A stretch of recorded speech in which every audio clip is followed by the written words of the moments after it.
Assalamualaikum warahmatullahi wabarakatuh. Perkenalkan, nama saya Bayu Rizky Noseto dengan NIM 0488567313, UPBJJ UT Bandung, Prodi Sistem Informasi. Saat ini saya akan mengerjakan tugas 3 mata kuliah pemrograman berbasis perangkat bergerak dengan kode mata kuliah MSIM 4401. Di mana pada tugas ketiga ini diminta untuk membuat proyek baru dan menampilkan data API, nama-nama cryptocurrency. Ini API-nya, kemudian di sini tampilannya seperti di bawah ya. Terdapat atribut, kolom, field rank, name, simbol, dan price USD dengan tampilan layar seperti berikut. Seperti ini ya. Terus kemudian di sebelumnya saya menggunakan base dari tugas 2 untuk yang di praktikum sebelumnya. Yang sudah saya ubah di sini udah ada perubahan ya. Dari praktek tugas 3 terus kita buka di sini saya juga sudah membuatnya sebelumnya. Ini saya menggunakan pengerjaan tugas yang sebelum karena masih sama, beda di tampilan sama beda di pengambilan data. Terus saya akan menjalankannya terlebih dahulu ya. Sebelum menjelaskannya, ini saya akan jalankan Ionic Serve. Dia akan otomatis terbuka. Ini dia tampilan webnya. Kita inspect, kemudian kita press. Di sini sudah tampil tampilan mobilenya. Kemudian lagi jika kita ingin membuat tampilan device seperti ini, kita harus menggunakan Ionic Live.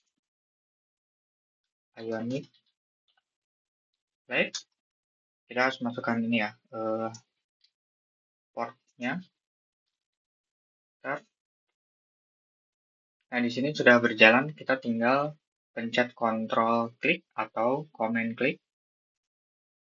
Dia akan otomatis terbuka seperti ini. Di sini sudah tampil, dan saya akan menjelaskan proses kerjanya. Di sini masih sama menggunakan template seperti yang dibahas di praktikum 2 sebelumnya. Template juga masih sama, ini ada perubahan untuk nama titelnya.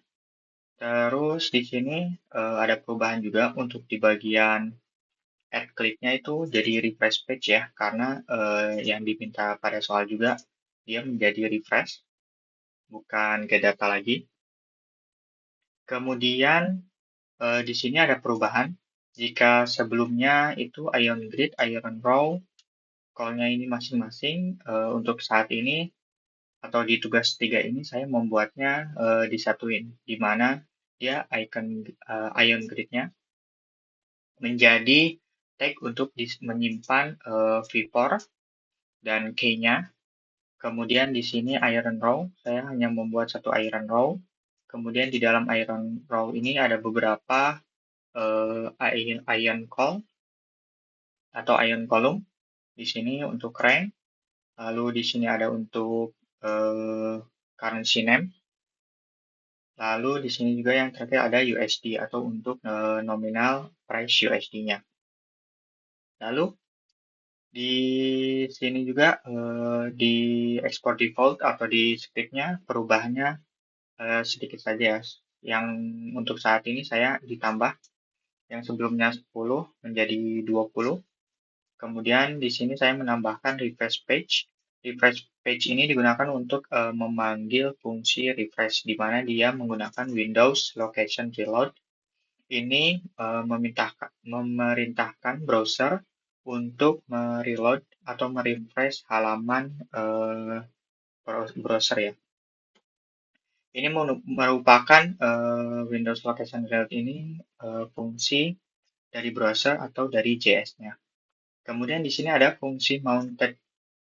Fungsi mounted ini digunakan untuk memanggil patch data ini. Jadi mounted ini berfungsi untuk ketika pertama kali halaman di refresh atau pertama kali halaman di render, maka dia otomatis akan memanggil fungsi fetch data ini. Jadi berbeda dengan sebelumnya, jika kita ingin mendapatkan datanya, kita harus mengklik button get data. Akan tetapi yang sekarang, jika menggunakan fungsi mounted, dia secara otomatis jika page-nya di-render, maka dia ini akan langsung terpanggil. Terus untuk di bagian class style, ada beberapa perubahan ya dari font size untuk keseluruhan kontainer itu menjadi 20 dan ada font weight-nya. Terus di sini ada penyesuaian untuk penambahan border menjadi oranye ya. Ini mengikuti apa yang diminta pada soal.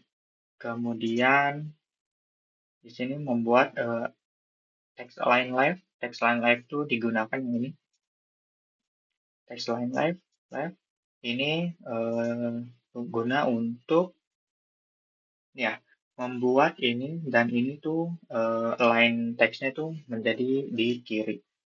Ini juga kecuali untuk yang ini. Makanya di sini saya menggunakan class name dibanding menggunakan langsung icon call diisi dengan style ya. Jadi itu bakalan mempengaruhi semua. Jika memakai class name itu hanya akan terpengaruh jika section atau komponen ini mengandung class name yang sesuai atau text live ini. Kemudian untuk header-nya ini saya menggunakan FS12 yaitu font size 12. Jadi untuk ukuran yang ini dia ini berukuran 10 ya. Tapi sorry di sini harusnya diubah 10 supaya tidak bingung.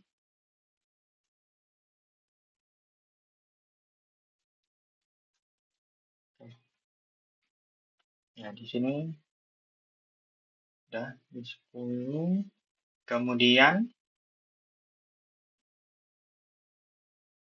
di sini ada ion grid juga untuk dipasangkan background color. Background colornya itu seperti yang diminta. Kemudian border bottom ini digunakan untuk memberikan border bottom kepada ion grid. Bedanya border ini dan border ini border ini tuh untuk melingkupi yang berada di sisi luar. Jika kita inspect, nah di wiper table ini kalau kita matikan, maka dia hanya akan sisinya saja yang menghilang. Begitu. Kemudian untuk di ion grid sendiri itu digunakan untuk memberikan ini ya, yang garis-garis tepi ini. Kita coba ini. Jika kita matikan, maka semua yang ada di dalam akan mati. Begitu. Kemudian lagi di sini ada ion grid titik 2 last child, di mana ini saya menggunakan ini untuk menghilangkan border bottom kepada child yang berada di ion grid. Ion grid itu ini ya. Jadi ion grid terakhir, yaitu ion yang ini 20, rank 20 ini tidak akan diberikan border bottom 1 pixel ya. Karena di sini ada selector last child. Jadi ketika ion grid ini yang terakhir, dia tidak akan diberikan. Kenapa saya memberikan ini? Karena jika saya tidak memberikan border bottom 0, dia akan tampil seperti ini. Dia akan tebal. Karena terdapat dua garis ya. Yang pertama garis terluar yang tadi, yang wrapper table, dan yang kedua itu dari ion grid ini. Sehingga untuk menghilangkannya, saya menggunakan selector last child, dan dia akan menghilang dan hanya akan membaca wrapper table, border wrapper table. Kemudian di sini juga untuk yang tadi ya, iron row-nya itu dibuat jadi left. Dan di sini ion call-nya saya buat flex dan flex column. Fungsi dari flex dan flex column ini untuk membuat tampilan ini agar ke bawah ya. Jika saya tidak menggunakan display flex, maka tampilan awal itu seperti ini. Jika diaktifkan, maka akan tampil seperti ini. Dan untuk flex direction sendiri, yang ini tuh fungsinya untuk membuat rank satu ini jadi kolom ya, tidak menjadi baris atau row seperti ini. Nah, ini kalau tidak menggunakan flex direction column. Seperti itu. Kemudian ini ada padding. Padding di sini untuk untuk memberikan jarak ya kepada rank dan value dari rank itu dan value-value ini. Untuk mempercantik saja supaya tidak terlalu dekat. Kalau tidak menggunakan ini, maka dia akan serasa terlalu berdekatan. Begitu. Kemudian saya akan mereview kembali ya untuk yang di methods di praktek tugas 2. Di sini tuh masih fetch data dengan masih sama untuk mengget API dari currency. Di sini masih sama. Yang membedakan seperti yang saya bilang ini dan ini refresh page dan mounted. Kemudian di sini mengapa saya membuat V for currency ini menjadi grid? Karena di grid ini melingkupi ini ya semua table yang ada di dalamnya.